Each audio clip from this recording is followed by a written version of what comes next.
What is going on, everyone? Welcome back to my channel, guys. It's your girl Crystal. Welcome back. So guys, as you guys can see, I have not been posting regularly just because I've been really sick. My whole family is like literally sick, and I apologize for not posting regularly, but I hope you guys forgive me, and I hope you guys understand why I did not post. I know that I owe you guys a few videos just because I was out a day. I think it was a day. I haven't uploaded like in 2 days or a day. I'm not sure, but that's the reason why, and I'm so sorry. I hope you guys forgive me. But before we get into this video, I would like you guys to subscribe to the channel. Also, turn your post notifications on so you guys are never missing a video. Also, guys, can you guys please share the videos, because you're sharing my videos will help my channel grow. It's very important that you guys do that, just because I want the channel to grow, and I want to engage with other people as well that like stuff like this. So today we're gonna be watching 3 True Vacation Horror Stories. All right, well, baby, we just have not been feeling well for the past 2 weeks. It's a lot of stuff going around, but whoever is sick out there, just be safe. Just watch who you're around. But yes, we're gonna be watching 3 True Vacation Horror Stories, animation. You guys already know I'm not big on animation, but we're gonna be doing something a little bit different. Also, guys, Vlogmas is coming up in a month or so, and I want you guys to let me know what kind of vlogs you guys want to see. It'll help me out just to prepare on what you guys want to see. If you guys want to see me doing like eating limited edition things, if you want to see me like trying new things, if you want me to vlog more about where I'm going, just let me know down in the comment section. But we're gonna get started. All right, guys, here we go.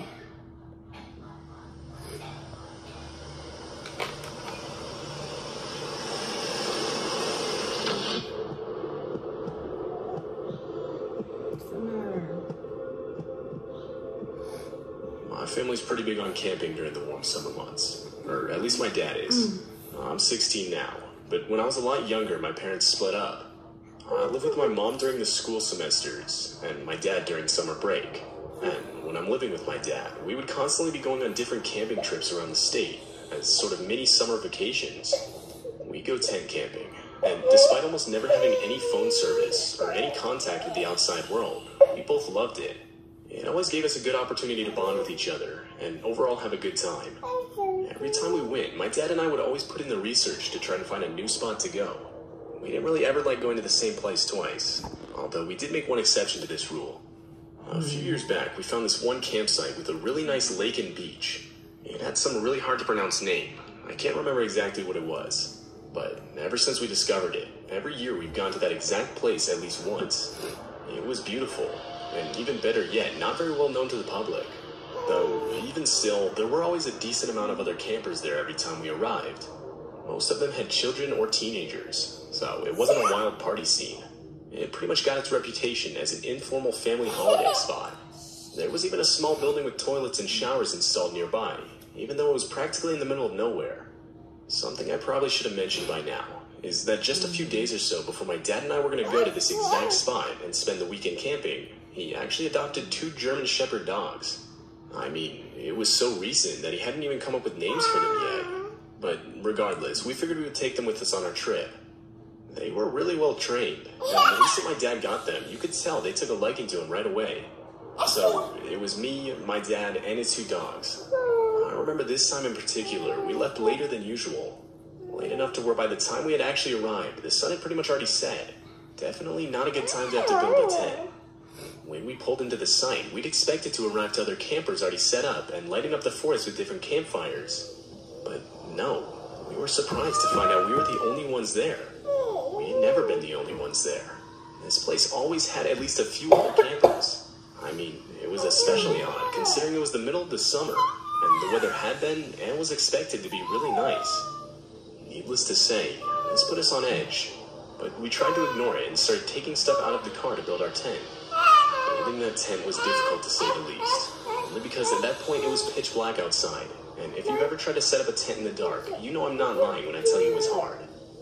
As we were fumbling around in the dark, but I've never been camping in my nearby. Whole life. I've been on the reserve. I've never been camping once. We weren't expecting to see anyone out here at this point. My dad simply said it must have just been security, and continued setting up the tent. But I don't know why a random campsite would have had security. I think what he meant was the Wildlife Trust or something, as they do occasionally come down to inspect the area. I didn't even know they had security on campsites. In the pitch black darkness of the night, whoever it was must have gotten out of their car. That'd be kind of because through a clearing in the trees, we could see a figure walking around, crouched low to the ground. Turn the flashlight off, my dad said in an almost panicked voice. What he said startled me, but I did what he said. Though it was clear we were too late. The figure already knew where we were, as the sound of footsteps was getting louder, making it clear the figure was approaching us. And that's when 3 flashlights turned on, and we realized it wasn't just one guy. There were 3 grown men, now only a few feet away from us. To our absolute horror, each one of them was carrying a large knife. Once my dad noticed this, he immediately got up, holding a camping mallet behind his back. The men began to practically shout at us that we couldn't camp here. My dad initially tried to be a bit low-key with the guys, and told them that it was fine and that we'd leave. But this didn't work. The men kept coming closer to us. I remember shaking. I was utterly terrified, as I'm sure anyone would be in that situation. It genuinely felt like these guys wanted to fight, and I knew for a fact my dad against 3 grown men with knives would not have ended well. But that's when I remembered the dogs. I opened the car door, and both of them instantly jumped out of the car and towards the men. And that did it. The men scattered into the forest, but not before the dogs got some good bites in. As quickly as we could, we gathered our things and got back in the car. Both of us shook up from what had just happened. I looked both of the dogs over, and they looked fine. No marks, nothing. My dad and I were trying to figure out what to do. We couldn't book a hotel, as they didn't allow dogs. So, ultimately, we just decided to drive home. On our way back, my dad would call the non-emergency line for the police and report what had just happened. Disturbingly, when we gave the location, we were informed that park we went to had been closed for months now due to a murder that had taken place there. There had apparently still been an ongoing investigation resulting in it staying closed for the summer. That did explain the lack of people there, but as we entered, we saw no signs informing us of this whatsoever. We would give the best description of the 3 men that we could, but you gotta remember, it was pitch black outside, and it all happened so quick, so I don't know how accurate we were. But apparently, the woman we spoke to said they may get in contact with us in the future, as one of the descriptions we gave supposedly matched a suspect wanted in relation to the murder. Though, at least so far, we haven't gotten a call back. Cleanse and exfoliate in one step with new Garnier Meissner Gentle Peeling Water, boosted with glycolic acid. This occurred in 2019, on a vacation my family and I went on in the summer. Every year, we would go on a family vacation in a different location for around a week or so. And this year, we decided to go to Daytona Beach in Florida. Every year. I'm 17, and an only child, so it was only me and my parents. Well, actually, we did have some extended family coming, but due to booking our hotels late, we weren't able to stay anywhere close to each other. We did have some planned activities together, but for the most part, we were on our own as a family. It was the first day we were there, and we pretty much just napped and lounged around in our hotel room all day due to exhaustion from traveling. Once it got dark, my parents suggested we should all go down to the beach and walk around for a bit before heading to bed. Honestly, that didn't sound all that fun, but back then I was really into photography, so I figured I'd walk down with them, and while they were taking a walk, I could take some cool pictures of the ocean. This went on for maybe 30 minutes. My parents were way down the beach at this point, and being tired, I just figured I'd head back to the room by myself. And so I did. When I entered the room, I contemplated whether or not to lock the door behind me, but decided against it, as I was the only one with the room key, and if I did fall asleep before my parents came back, I didn't want to have to get up to open the door for them. I must have fallen asleep seconds after my head hit the pillow, but just to be woken up hours later by my mom saying my name in a harsh whisper. The room had 2 beds, my parents' bed closer to the door, and mine further in the room. Again, my mom's voice cut through the silence, this time sounding even more concerned than the last. So, Groggily, I rolled over and asked what she wanted. As my eyes adjusted to the dim moonlight coming in through the room's curtains, I saw her turn to look at me. It was as if she looked shocked to see me in bed. Her eyes got wide, and we both glanced back to where she was previously looking, just to see a hooded figure in all black standing over their bed. I was absolutely horrified. I tried screaming, but nothing came out. My mom nudged and whispered to my dad, who at this point was still asleep. All the while, the figure just continued to stand there, until finally, my dad woke up, and everything else seemed to have happened in an instant.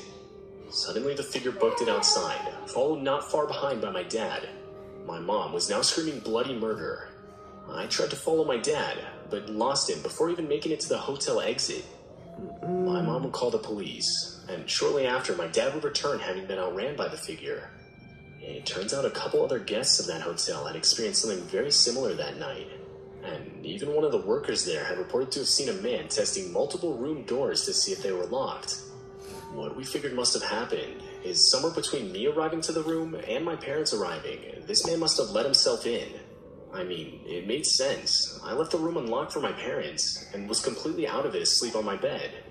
And I guess the figure must have hidden somewhere inside, which would explain how he wasn't noticed when my parents got back. We would of course give the police our statement, but to this day we still don't know whatever ended up happening. Needless to say, this experience caused us to be completely on edge for the rest of our vacation. This happened around 2 years ago. My friend and I, female and both 16 at the time, were vacationing in a small national park in California. It was technically my friend's family vacation, but I was close enough to her family to where they were happy to invite me. It was only over an extended weekend, so it wasn't like I was intruding on an expensive multiple-week vacation or anything. We stayed in a hotel in a somewhat touristy area on a decently busy street, and this night, being teenagers, we begged my friend's parents if we could go off alone to go play mini-golf. The other night I had been looking on the Snapchat map, and was able to see a mini-golf course nearby. I remember suggesting we should check it out, and we figured this night would be perfect. It was only about 4 blocks down from our hotel, and we insisted on walking there alone. After a bit of pleading, her parents agreed, as long as we were back before dark. When we got there, we quickly realized the course itself was in terrible condition. It looked abandoned. I mean, all the bushes were overgrown, half the holes were flooded. You get the idea. Though, in my mind, this wasn't a bad thing. Maybe this meant we wouldn't have to pay. We saw another group of teenagers playing in the distance, and considering there were a couple clubs and golf balls lying around, we just started playing. We played the first half of our game, and nothing eventful happened.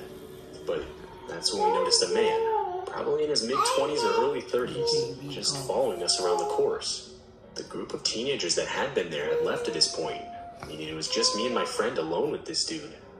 After getting a better look, I realized the guy had on what looked like to be a work uniform for the place. Maybe the place wasn't abandoned. Maybe we really were supposed to pay. And both me and my friend figured he was coming to kick us off. But no, he was just lingering around close to wherever we were. Finally, the guy approached us and asked us how old we were. He said he was asking us because he needed to verify we were young enough to be eligible to play for free. And so we told him our age. Looking back, I regret doing this, but he replied simply saying, okay. We thought that would get him to leave us alone, but he didn't. He kept asking us questions like where we were from, what grade we were in, who we were with, and personal stuff like that. We didn't engage much in the conversation, and kept shooting looks at each other as if to both agree the situation was getting weird. I guess he picked up on this, as finally he left us alone. We finished playing our game, and at that point it was actually starting to get really dark. As we exited the mini-golf course, I noticed something. There was a sign that read, "Closed for the summer," which made me realize the guy we'd been talking to didn't work there. He couldn't have. He was impersonating an employee. And that's when my friend stopped me. On our way out, we saw the man, but now with 4 other men all sitting on a park bench near the exit. We were frozen for a couple seconds, not knowing what to do. But that's when one of the guys noticed us and pointed in our direction. All of them got up in sync and started full-on sprinting towards us. We both knew they were exactly where we needed to go to exit, and so we had no choice but to run back into the course and climb a fence to get on the sidewalk leading to our hotel. I remember saying one word, run, and we did. We ran back into the course, climbed a fence, and continued to run the 4 blocks back to our hotel. We never looked back once, so realistically neither of us knew if the men followed us or not. But nothing else happened that night. We caught our breath in the lobby and both agreed we weren't going to tell anyone about this, especially not my friend's parents, as we both knew they wouldn't hesitate to stop us from doing anything fun the rest of the trip. To this day, it still makes me sick to my stomach to think what those guys' intentions were that night. Alright guys, so I want to know what your comments and thoughts or your opinions on this 3 horror stories that we just seen just now. So basically, this just goes to tell you, when you're on vacation anywhere, watch your surroundings. Never leave the door unlocked, especially if you're in a hotel. I know some hotels, like, their doors close automatically and you like need a key to get in there, but I never. This just go to show you, especially the last story with the 2 girls and the 4 guys, we already know what their intentions were to do to them girls. But this just goes to show, like, even the world is not safe anywhere you go. You know what I mean? And you just gotta watch your surroundings. Just watch, you know, anything that happens. But let me know what your comments in the comment section. Let me know what you guys think, and I will see you guys in the next video. Hopefully I feel better by tomorrow, but probably not. But I want to thank you guys for watching, and please share the videos, guys. Like I said, it's very important that you do that just to grow my channel. And yes, I love you guys, and I'll see you guys in the next one.